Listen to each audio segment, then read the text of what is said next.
But the expanded landscape means that a quality team who feels a certain incongruence with where they are is much more likely to explore and find their version of perfection. And from where I sit as a facilitator of those deals, that's about as exciting as it gets.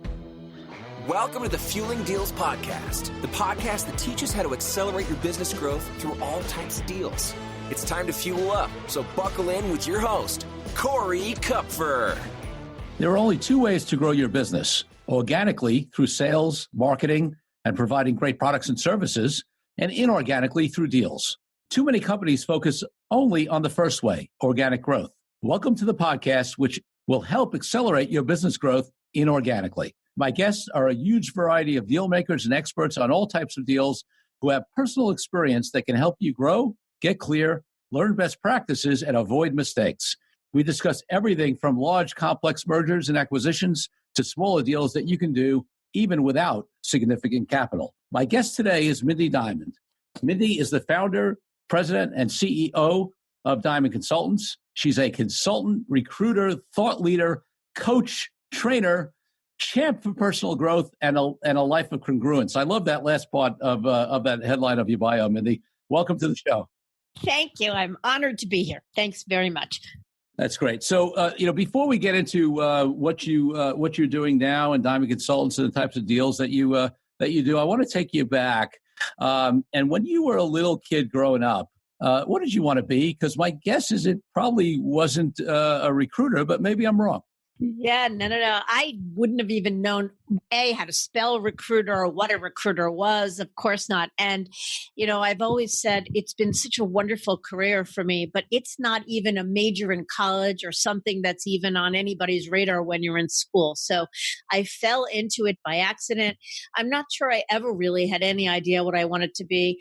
I had a pretty authoritarian father who told me he wanted me to be an accountant, and it never occurred to me to do anything other than that. So I went to school to become an accountant, and I decided I hated it after doing it for a few short months, and then became a recruiter for accountants almost by accident, but it wound up being serendipity. Oh, I love it. And what would you consider your first real business? Was it Diamond Consultants, or did you have anything prior to that? No, so when you're a recruiter, even if you work as an employee and you don't own the business, you really are running your own business. So I was a recruiter in the accounting field for 7 years, had done that very successfully. I was probably from the time I was, say, 23 till the time I was about 30 when I had my first child. And that first child, by the way, works with us now. So that's pretty exciting. But even though I didn't own the business, I worked for someone. Every deal I did, I owned. So I've always sort of thought of myself as an entrepreneur. Now I happen to own the business, but even when I didn't, I felt like I did. That's great. And one of the reasons I'm really excited about having you on the show is, and not to say anything negative about recruiters in general, and recruiting itself is a kind of deal where you're placing somebody. But listen, we worked together over the years on a number of things. And what I think you're especially great at is it's not just a placement for you. You really think of it in terms of a deal and what all the aspects are and what the best situations are for your clients. And so I'm excited to have that perspective on the show. Yeah, thank you for noticing that, because that really is the key for me. And even when I worked as a recruiter for accounting, and I was in a much more transactional kind of role, it was much more about quantity than quality. Even then, I sort of realized that a deal only gets made if it's meant to get made.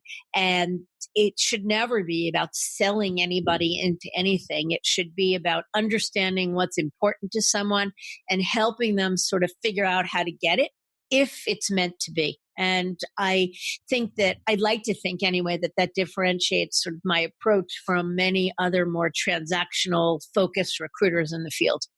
So great. Let's let the audience know a little bit more about Diamond Consultants and what you guys do and the scope of services provide in the industries. And I'd really love them to hear more about you.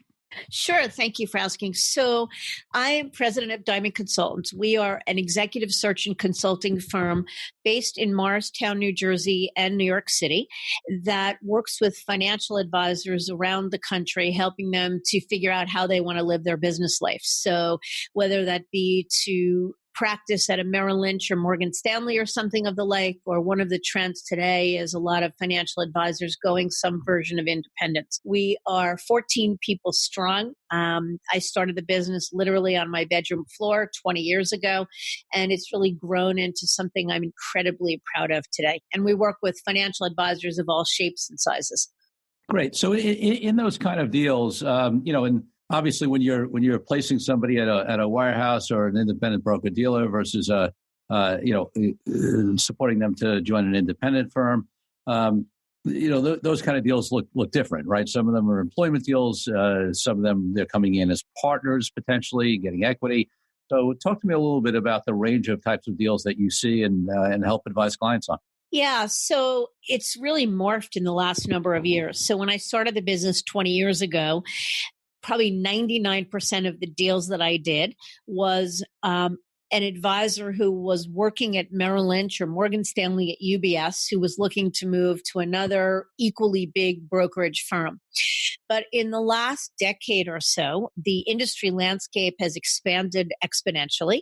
And as I mentioned before, there's been a real trend of advisors going independent, meaning going out and creating cup for wealth management or something of the sort, and custodying assets with a third-party custodian in an ability to really customize and create a bespoke experience for their clients. So, the deals that we did 10 to 20 years ago was all what we call wirehouse to wirehouse, big brokerage firm to big brokerage firm. In the last 5 years, many more of the deals that we're doing are advisors moving away from the big firms and toward either building their own wealth management firm or joining a boutique firm like Rockefeller Wealth Management just launched a new firm. And then we also do a lot of deals within the independent space. So then you've got a whole cadre of already established independent firms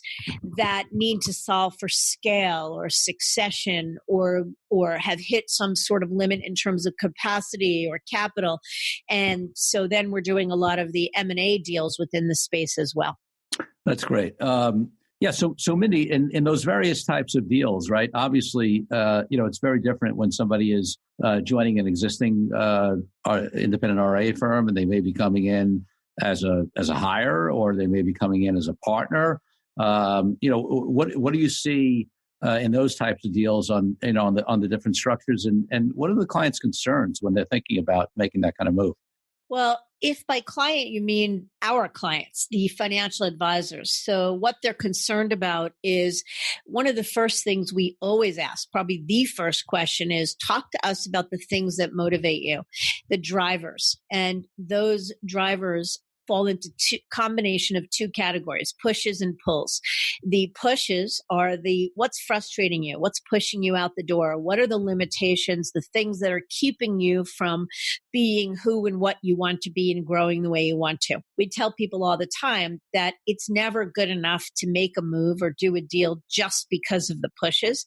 We think that there needs to be an equal amount of pulls, a reason that you're moving towards something, not just away for something. Because in the end, you need to be able to make a strong case, not that you're making the move just for your own personal gain or betterment, but financial advisors service a book of clients, and they need to convince those clients that they're moving for their betterment. So the pulls need to be equally strong.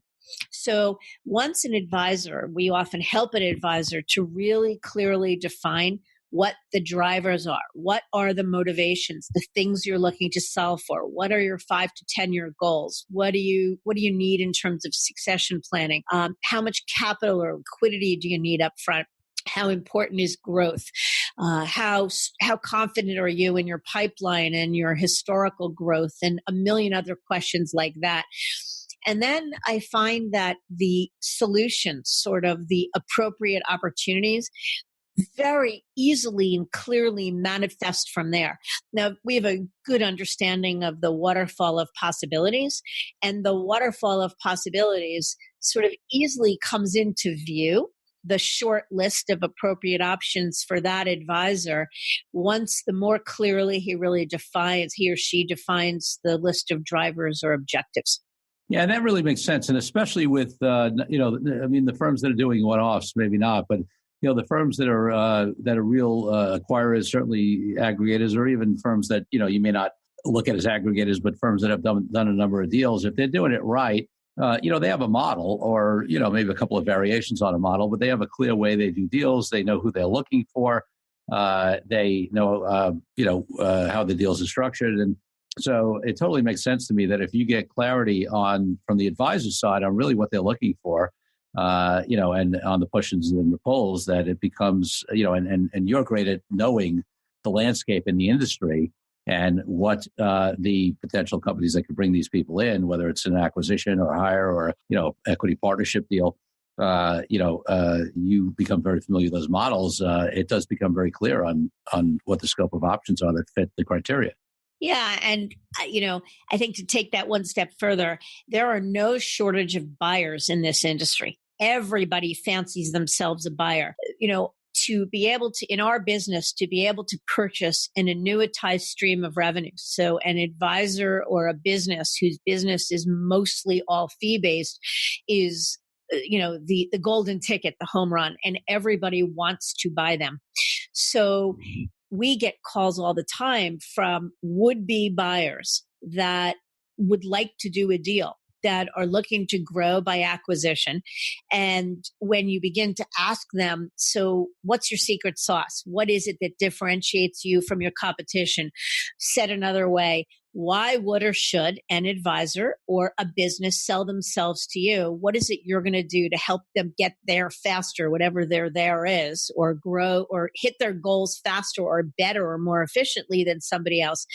It's amazing to me how many people can't answer that question. Because just because you want to buy doesn't mean you should buy or you're going to be successful doing so. Yeah, and I come across the same thing, Mindy, and it's funny. They, in response to that question, they'll often say to me, "Well, we're a really great place to work, and we really care about our clients." And I always say to them, "Do you think anybody else says any different? That's not a differentiator, Right. That's the price of admission. That's the threshold, the bottom, the bare requirements, the bare minimum. What's interesting, and what's also interesting worth noting, is that advisor sentiment the seller's sentiment has really changed in the last number of years. So one, it's very much a seller's market. Because everybody fancies themselves a buyer, the competition is really pretty stiff, and most sellers have their choice. And so the key to success for a seller is, again, really clearly know thyself, being self-aware, being honest, and being really rigorous about laying out the drivers. And again, the clearer you are, the more likely you are to sort of come up with the most appropriate short list of options. When I talk about the change in advisor sentiment, I'm talking about sentiment, meaning the things that drive a seller. What are the things that makes a seller want to do a deal or want to change the status quo? And when I started the business 20 years ago, the greatest motivator was short-term monetization, looking in some way to take some chips off the table to monetize the business in the short run. And while nobody who's doing a deal wouldn't want to protect their downside or de-risk a transaction, as long as the long-term economics make sense, the big picture, it's much less about short-term upside. And that's incredibly gratifying for me as a deal maker because, one, I think it's as it should be. And two, it means ultimately it's better for the clients. If their advisors are doing a deal thinking about what's right overall as opposed to being motivated simply by, the best economics in the short term for the advisor, that to me is a much better win-win for all constituencies. Yeah, so Mindy, you used a term earlier, you just in this last couple of minutes, called self-awareness.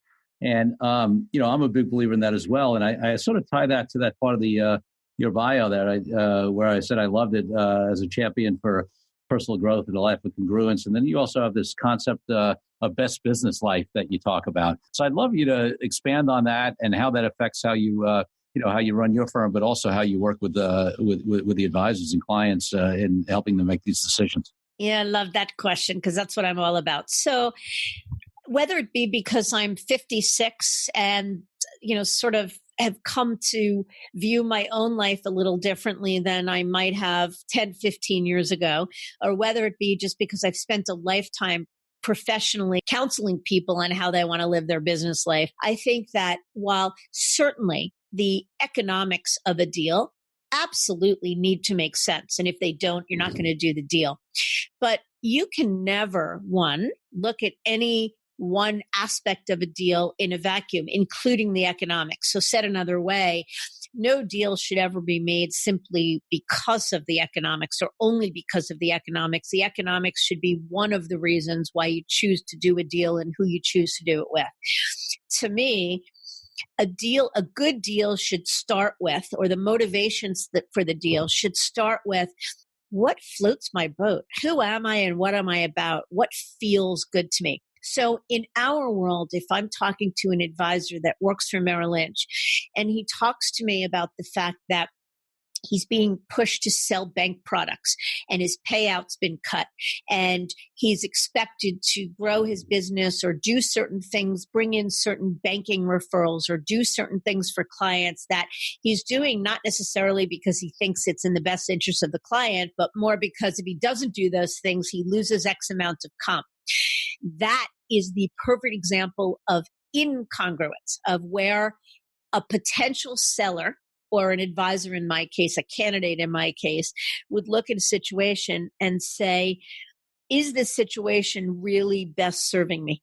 Is the situation congruent with who I am? Do my values continue to match the values of the firm with whom I work?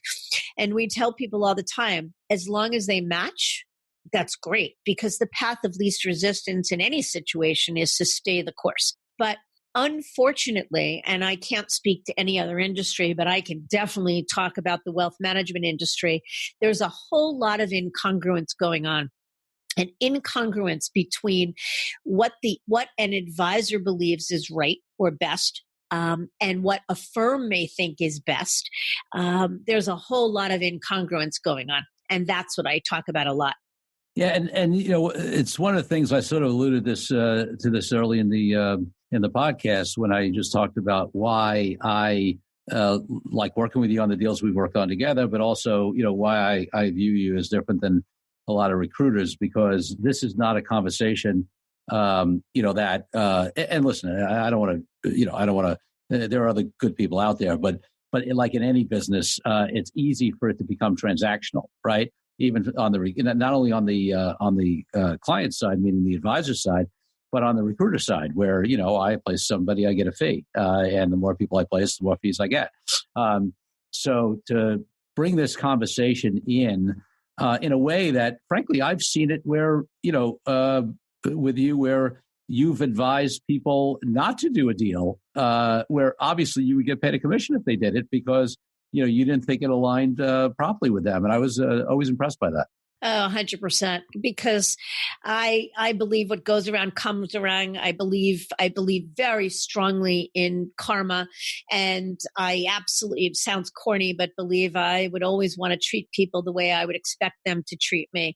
And I'm so repulsed by salespeople that are clearly only in it for their own personal financial gain or just to make a transaction.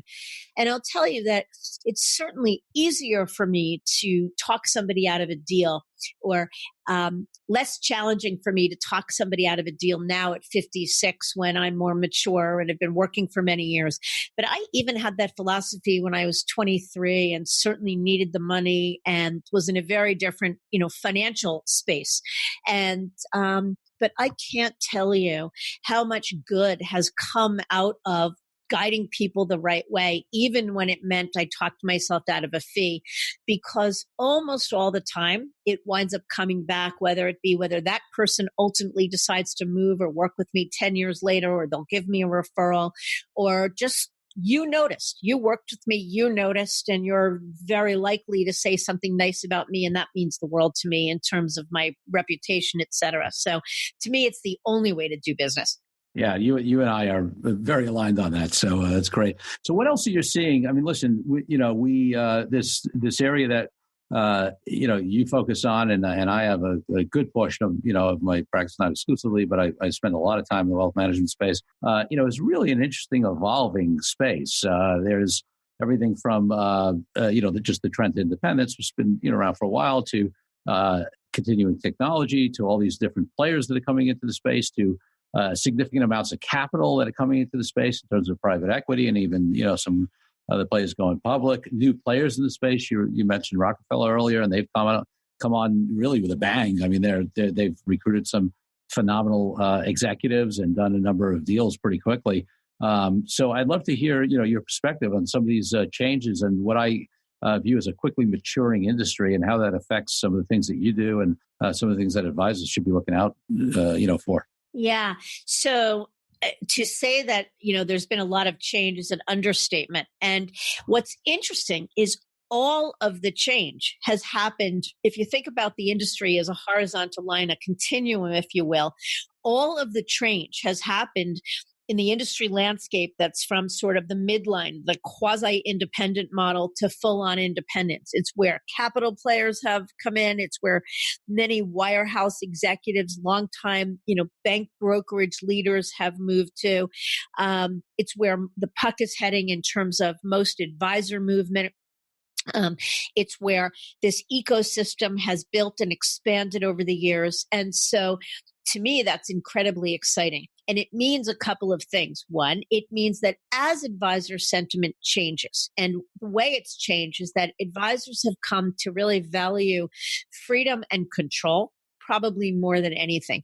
So while, yes, protecting their upside or their downside in the short run is always a part of the equation, it's rarely the only driver for a deal. And 20 years ago, it really may have been. So I think that that's refreshing all the way around. But this change of advisor sentiment, married with this expanded ecosystem and landscape, means that there are many more options and opportunities available for a quality advisor. So what does that mean? It means that a quality advisor team is much less likely to feel stuck, because 10 years ago, if that advisor or team would have been equally frustrated or inclined to move, but they didn't believe that moving from Merrill to UBS was anything but a lateral move, the only other option really was to just stay put. And so there were a lot of folks that got caught up in inertia. But the expanded landscape means that a quality team who feels a certain incongruence with where they are is much more likely to explore and find their version of perfection. And from where I sit as a facilitator of those deals, that's about as exciting as it gets. It's good news for everyone. Yeah, it absolutely is. And on the flip side, I'm sure you have found over the last number of years, as I have, because I get all these questions, and it actually, it makes what you do, I think, even more crucial, is it also becomes in some ways a more confusing landscape, right? Because the more options you have. I mean, back in the day, 20 years ago, when you were talking about it, although the options were limited, it was also pretty clear and simple what your options are.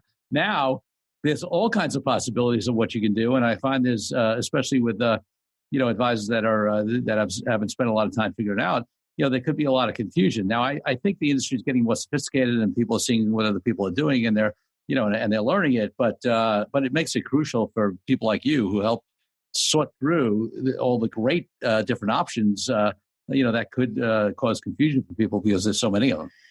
Yeah, well, what you just said is true. It's certainly been good for business. The more the landscape has expanded, the more of a necessity there is for people like us.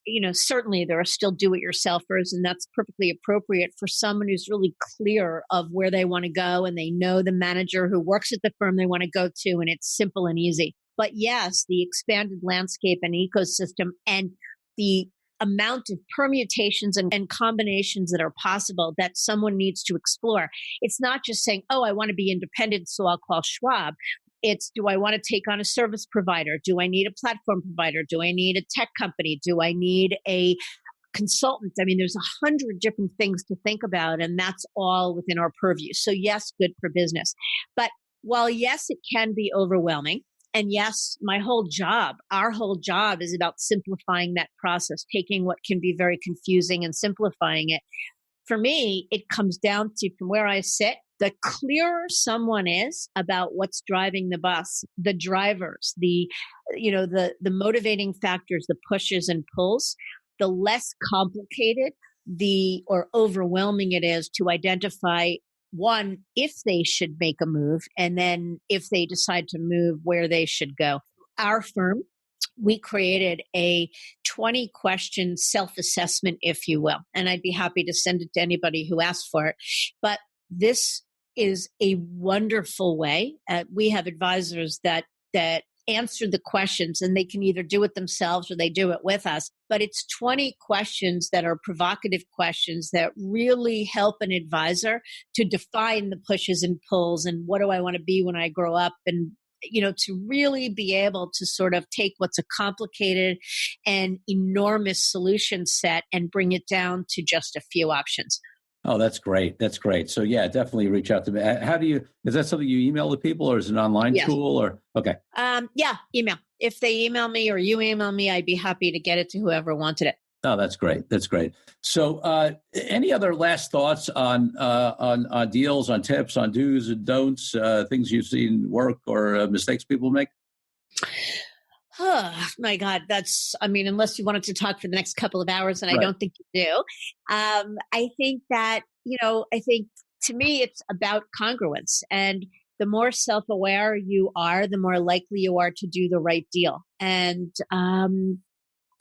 while that sounds simple and simplistic, it's not meant to be even a little, but it is the right way to make sure you're heading in the right direction. And I operate as a professional deal maker from the assumption always that deals that are meant to get made. I never look to force a solution. I will always speak my truth and detach from the outcome, even if it means I'm going to lose a deal or tank a deal. And I think that as long as I live by those things, and I counsel people every day the way I'd want to be counseled, I get a very good night's sleep most nights. I love that. So before I ask you my last question, please let the Fueling Deals podcast listeners know the best place to reach you and get information about you. And also, mention your podcast, which people should definitely know about. Yeah, well, thank you. So our firm is Diamond Consultants, and you can reach us on the web at diamond-consultants.com. You can email me directly at mdiamond@diamond-consultants.com, or by phone at 908-879-1002. I also I write a blog every week, and that gets posted on LinkedIn if you wanted to connect with me there, and we're on Twitter as well. But Corey, thank you for mentioning. I launched a podcast November of 17, with the intention of doing 5 episodes. It's called Mindy Diamond on Independence. And the impetus for it was because so many of these advisors that are working for the big brokerage firms wanted to understand what all the hoopla was about independence. Why would somebody go independent? What are the economics behind it? What are the different versions, et cetera? So I figured I would do 5 episodes to answer those questions. And here we are now, a little over a year in, and I just recorded my 34th episode. We've got 26,000 listeners, and it's growing exponentially. And I'm humbled by the response to it. But I think what it really proves is how hungry the advisor community is for information that they find it hard to get. So even this podcast is that kind of information that people are just really hungry for. Well, I'll tell you, listeners, if you don't know the podcast industry, you may be less impressed at what Mindy's talking about and taking something that she intended to be 5 episodes and now be 30 plus in a year and change, because the majority of podcasts actually run less than 15 episodes. People get excited about them. It's the opposite. People get excited about them. They think they're going to do them for a long time, and then they don't work. So So the momentum that Mindy's podcast has is impressive. And knowing Mindy, I am not surprised because there's nothing that she does that doesn't, that isn't done in the right way. And I'm not surprised that it has traction. So my last question, it's interesting. I have a last question I ask all my podcast guests on the Fueling Deals podcast. And to a large extent, I think you've addressed it, which is unusual. And that is, I call it authenticity. I'm a big believer in authenticity. And authenticity is not just about ethics or anybody's morals, but it's about alignment within a truth, with what you're here for, or what you've already talked about as being, congruence, right? So usually I ask people, hey, how do you make sure that your deals and how you work with clients and how you run your businesses are authentic? And, to a large part, you've answered that. So maybe I'll drill down on it a little more to say, practically, how do you, I know it's clear that's your philosophy, not only with your own firm, but how you deal with clients. But what are the practical things? And it's so easy for us to get thrown off, right? Do you meditate? Do you take time? Do you take walks? What are the techniques you use to make sure that you stay congruent or authentic in the way you operate your business and life? Yeah. Oh, I love that question. So yes, I meditate every day. I started 4+ years ago. I had a major panic attack, just out literally that took me by surprise, out of nowhere, a paralyzing panic attack. And I went to see the doctor and he said, you have a case of DTM, doing too much, and said that if you don't make some real changes in your life, it's going to keep on happening. And so I went home, and because I'm a doer, and I went on my iPad and I Googled some guided meditations, and it started to speak to me. And 4.5 years later, it is something I wouldn't do without, and I do every day. And it gives me enormous clarity and alignment and all the stuff I'm talking about. And it makes me a better everything, a better me, more kind to myself, a better friend, certainly a better recruiter for sure. And I guess the thing with me for authenticity, it's not a thing. It's not a methodology. It's just my truth. I mean, that's really what it is. I'm living just who I am. And it's not forced. It's not fake. It's not, it doesn't require training or a strategy. I know the business well, and I marry my knowledge of the business with my clarity, if you will, around alignment, around, living a good life. And I know the right questions to ask. So it's marrying skill with clarity, I suppose, that sort of gives the output. But I'll tell you, for me, it's the easiest and most natural thing I do. Yeah, I mean, the way I look at it is that at some point it becomes something you don't really need to think about. It becomes a way of being. 100%. That's yes, you said it in less words than I did, but 100% that is correct. It's a way of being. It's just who I am. That's great. Mindy, I so appreciate having you on the show. It's so great. It was so great to have you. I loved it. Thank you. My honor and pleasure. Fantastic. And thank you, Fueling Deals listeners, for tuning in. Remember, there's only one difference between companies that grow inorganically and those that don't. And it's unrelated to size, amount of capital, or any other factor other than that the owners and executives of companies that do deals make a decision to do deals. And then they take action. Well, it's time to refuel. So until next week, Corey Kupfer signing out. Thank you again for tuning in. Be sure to leave Fueling Deals a rating and review on iTunes and Google. Check out all our episodes at fuelingdeals.com to find out more resources to accelerate your business growth.